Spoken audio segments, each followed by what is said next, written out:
Let's see if this is actually working. I can, let's see, double tap to flip it around to me.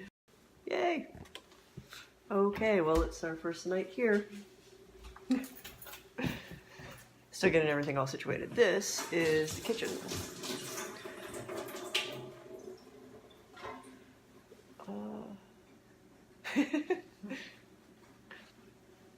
We'd looked at a bunch of different houses for the possibility of getting Inspiration House up and running, but in almost every other case, I hated the kitchen. Like, it was a whole bunch of like, what the heck did these people do? And as you can see, like, everything is still kind of a big crazy mess. We're still got the hot water heater to put in and a bunch of other stuff and piping stuff down in the basement. So dishes at the moment are just sort of staged. To be continued. Speaking of the basement, there's the creepy door behind me. It is a little bit more put together than you would expect from a house this age. This house was built in 1870. The land was plotted in 1869. It was for a fellow called Herbert Penfield. I've been doing a bunch of research about Herbert and his family, and the only thing that confuses me is there's 3 properties immediately around here that were attributed to him, all around about the same time. So either he was like one of the main people building stuff, or I'm honestly not really sure. I still need to like figure out where he's at. I'm pretty sure I found where he's buried, and I'll be checking out his headstone over the next couple of days, which will be kind of fun. But the problem was the Penfields are a huge family, and a whole bunch of them, enough of them moved out here that there's a whole township called Penfield. There's 2 cemeteries devoted to a whole lot of them, so trying to find just one Herbert Penfield was a little bit more like finding a needle in a stack of needles. So anyway, after Herbert, the house changes hands multiple times. So we've got, let's see, I know it goes to an Ackelson, Arden Dale, who is for a little while a mayor of the town of Oberlin, where this house is located. And it is, actually, let me flip the camera back around so you're not staring at me and we can actually like explore a little bit. I've been here this late before, but we've not stayed overnight. We've just been cleaning. So let's flip again.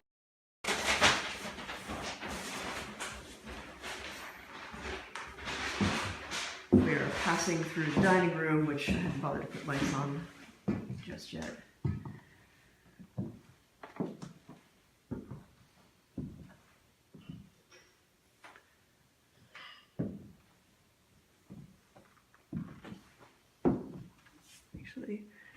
So one of the interesting things, I'm going to have a lot of dark for a moment, is this room, which when I find a light switch, because I'm still learning the house, eventually, there we go. Yay, light switch. This was, you can see that there are 2 doors on this room. This was an old doctor's office from like 1896 to 1920, if I am reading all the timelines properly. It's not the biggest of rooms, so I'm not sure quite what all went on in here, but I've got this little Harry Potter closet, which might in fact turn into a Harry Potter closet. I think I'll actually put the light in the closet on and then kill this overhead light because it's super bright. There is the Illyria. Okay. Yeah, it's better. Well, not so much for the camera, but certainly for atmosphere. Hello. Yeah, we can't see you at all there. Okay. That's because I might also be this. No. See, now I have vanished. Yes, you have totally vanished. And I'm back. Yeah, what I need is like night vision if I want to do like a formal hunt in here, or go get my my flashlight. We've been dutifully finding various bits of furniture to fit in with the location and decor. You're completely right. They match. Yeah. Okay, so I was talking about some of the previous owners. One of the more recent ones, and I mean by recent I mean the 20th century. There is one confirmed death in the house, and that would be Nellie Mary Baxter, who after a 2-year illness had passed away. Now, exactly where she died in the house is not 100% clear, but here we go with lights again. What I suspect, based on the layout of the house, is that it was back in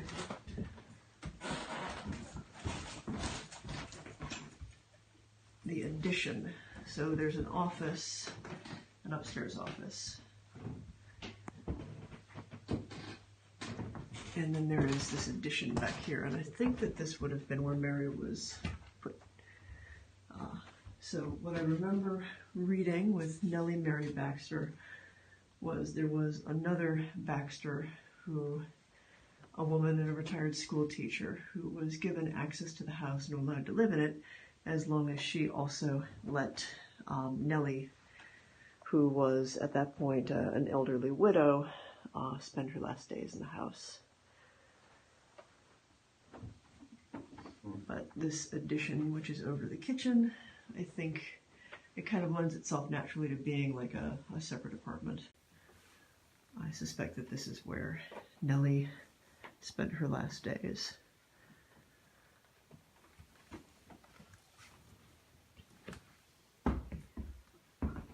So when we first started clearing the place out, this, again, the house was built in 1870, so what, 2 years and it'll be 150 years old, which is fairly substantial.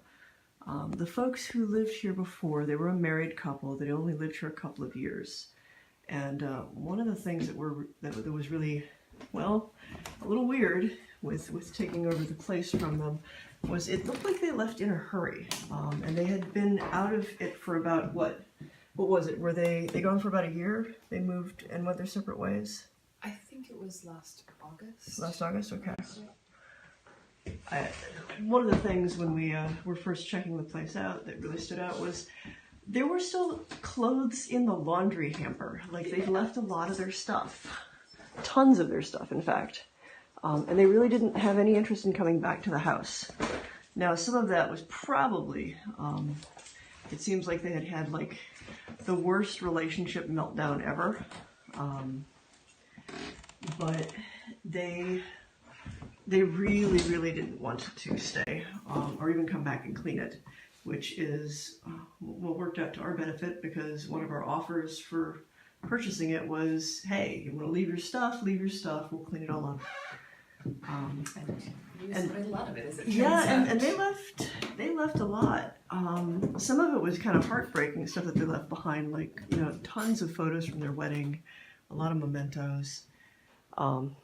This bed, which we're not particularly complaining about inheriting a king-size bed for free, but, you know, they left a lot of personal information as well, and, you know, because they are still people and alive and running around, we will respect all of that, but what I will say is the paperwork that they left behind tells a story of a very, very hard couple of years. So the most significant haunting stuff that we noticed, first off, was just the miasma of emotional ick, which, you know, there's a certain amount of plausible deniability with that, but how about you tell everybody what we started to feel just in, like, cleaning the place out? It was weird. I was thinking about this earlier when I was at work, and there's a point where it's easier to accept that it's something outside of you that's going on and not just you, because you know how you are. And I feel like that's what we both hit after a couple of weeks of, like, coming here and cleaning stuff out. Like, you know, everybody has some level of anxiety and like worry about things, but both of us were just feeling completely useless. Like we would plan to come out here and get here, and like one of us would have no plan and the other would think they had a plan, and like we wouldn't communicate well, which is really unusual. And I know, I just like, I felt bad all the time. Like nothing was satisfying in the way that I'm used to things being satisfying. And that all changed when we saged the place, so I'm really glad we did, and kind of upset that we waited so long to do it. I wanted to wait just to sort of see how the place felt. If you remember when we were talking with the realtors, they even had said like the place just had, the energy was really, really bad, and they went about as far as saying like, you should probably sage the place, you know, once you move in, like clear it out. And it's always striking to me, like I live in the realm of the weird. And, you know, saging a place or clearing it or whatever you want to do, it doesn't strictly have to be sage, anything you do to clear a place out. Yeah. That's not unusual for me, but it is unusual for, like, the realtors who are selling you the house to be like, yeah, it's got bad vibes. You might want to do something about that. Yeah. No, and I'm glad that we got the place instead of someone who didn't know how to deal with that, because I can only imagine the kind of havoc it would wreak. Well, I'd say for me, the thing that I kept picking up on, and I knew it wasn't me, was we'd come out here and I'd start cleaning, and there would just be this overwhelming sense of uselessness, of unworthiness, of just being, I don't know, some sort of like awful, useless lump where I just couldn't do enough. And that is really, really not me. Yeah. And again, based on stuff that the two prior owners had left behind, one of them, there was a drawer full of antidepressants. One of them had definitely had a very rough time of it, and there was a specific part of the house. Actually, we already have seen it, where just in me doing like a little casual walkthrough, like I used to do on Paranormal State, it felt like one of the two married couple, one of the partners, had been pretty much holed up back here on this chair in this little corner here. It's harder to see in the light, or in the lack of light. But pretty much that chair was left, and it just felt like they probably spent any of their free time there just brooding and feeling miserable and just being kind of angry at themselves and the world.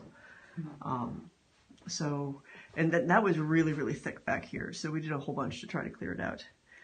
I know one of the things for me that it took me a little while to realize that it wasn't normal, was I sometimes go into this very focused mode where I'm like, okay, these are the things we have to do, this is the time we have to do them in. If that time is short, here's like the most efficient way to do all the things. And I was sort of in that mode for like one day in a healthy way, and then I just got really stressed about everything. Like I would come over here and feel like we weren't doing enough, and there wasn't any way we were possibly going to get everything done. And then I would step back and realize that like I had just spent another day angsting about things instead of like calling the people we needed to call to fix things. Yeah, there was a lot of weird, undifferentiated anxiety, and I don't get that. And I mean, you're a professional organizer, so like you stressing out about organizing stuff was really, really weird. It was really noticeable. I spent a day and just like from top to bottom, just cleared the place out, swept it all down, did pretty much what I used to do for Paranormal State for any of the hauntings, and just cleared the house. And after that, we were like, wow, this place feels completely different. Yeah. Now, that's not to say that it doesn't still have some residents, some folks who have stayed. And the difference is that they don't seem as... Well, what the two prior owners had left is what I call an emotional residue, an echo of their mental state, of their emotional state, of the stuff that they were going through in this house. But underneath that, I mean, it's an old house, and it's had people who lived like their entire lives. Kenneth Dubois being one of those, and Nellie Baxter, and several Acklesons, and possibly Mr. Penfield, although he's harder to track down. Like I said, the house was built in 1870 for him, and if he is the Herbert Penfield that I found in the Penfield Cemetery, He died the next year in 1871 in his 30s, which was a little striking. But there's still somebody who kicks around here, at least one intelligent haunting. And the neat part about that was when we were cleaning in the dining room. Of course it did. As if on cue. As if on cue. Okay. So we were cleaning in the doctor's office, or sorry, not in the doctor's office, in the dining room here, which my lovely wife will get the lights. Those are, that's actually a nice dimmer switch. So anyway, we had this little fellow that got left behind. Yes, exactly you. That's just... So the two folks who were here before us, to our knowledge, did not have a child, but there were some children's toys, among them this old Fisher-Price toy, which I had when growing up. This is not the one that I grew up with, and we were in here cleaning, mostly sorting through all the stuff. As you can see, there's a copious amount of glassware. The folks before us really liked their wine. Like, whoa, did they like their wine? And as we were working, that started playing. And, you know, like you do, we sort of like looked up and tried to figure out if somebody had bumped it or what. And it stopped, so we went back to work. And pretty much as soon as we had turned our backs, it started to play again. Which, you know, not the weirdest thing that I'd ever gone through. So pretty much I was like, we don't have time for this. And I picked it up and just moved it into the other room. So that was the first, like, little music thing. On the day that I saged the place, the other thing that I had Illyria do was, like I said, the previous owners had left a lot of the stuff connected to their wedding. And so there were all of these framed photos, you know, glamour shots and shots of them on the beach and everything. And it just felt like those should probably go as I was clearing out all the ick from the tactical nuclear meltdown of their relationship. And partly to help motivate, and partly because I find music very, very good for clearing negative energy. We were playing V&V Nation at fairly loud volumes. A nice bouncy techno. And I was upstairs going room to room with the sage, and I'd hollered down for Illyria to take the pictures out and put them in the garage. And I heard her move and gather them up. V&V Nation is still pumping out of the speakers. And the back door, there's a screen door here, and it slams.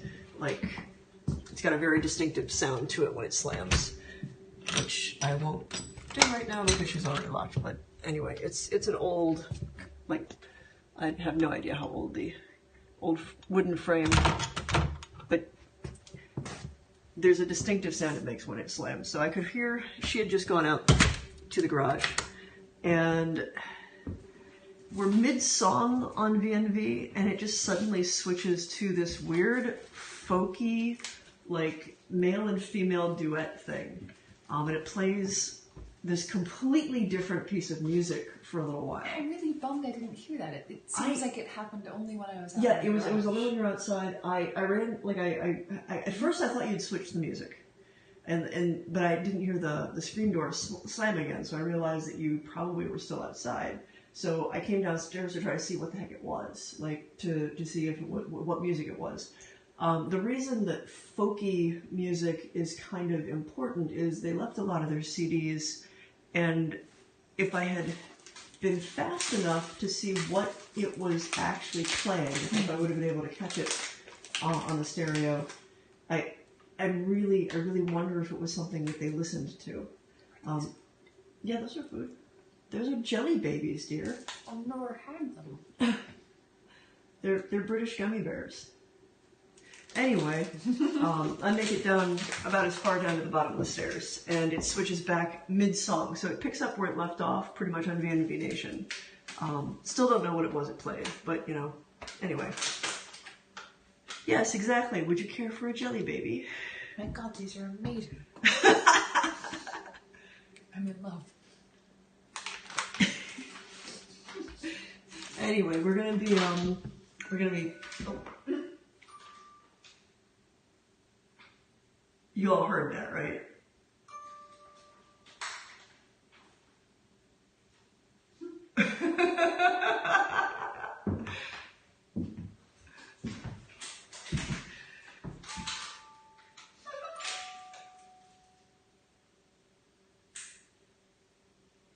And you're just gonna keep doing it?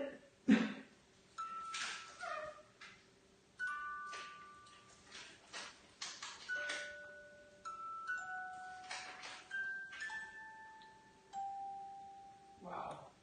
Yeah.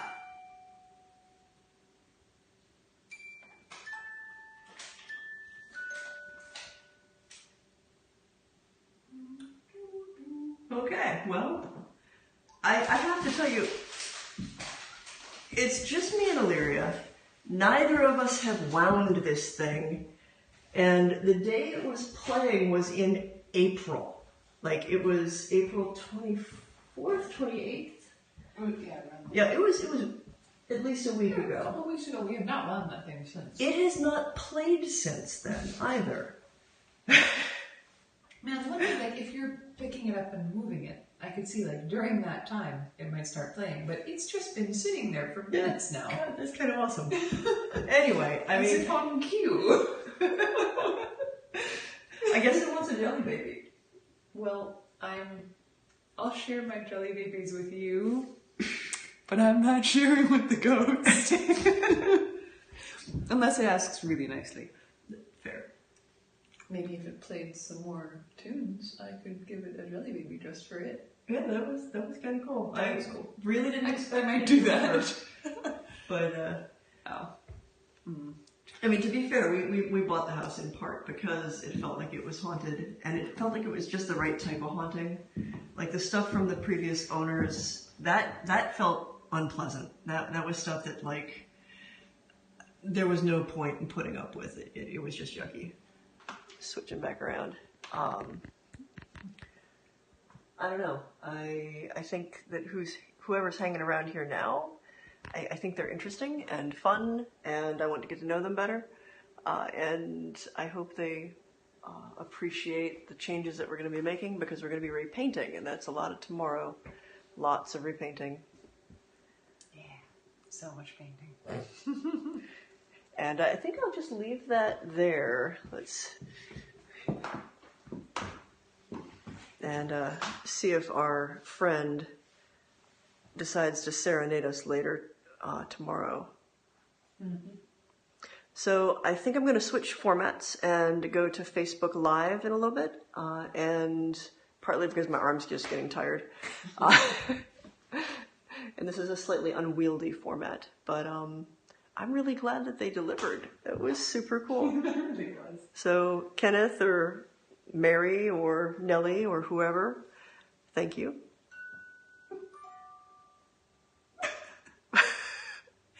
Did that scare us like, welcome to you? Oh my god, I couldn't do this if I planned that shit.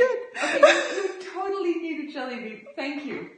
I'll get you a delicious jelly bean. Holy crap. Well then, so welcome to my haunted house.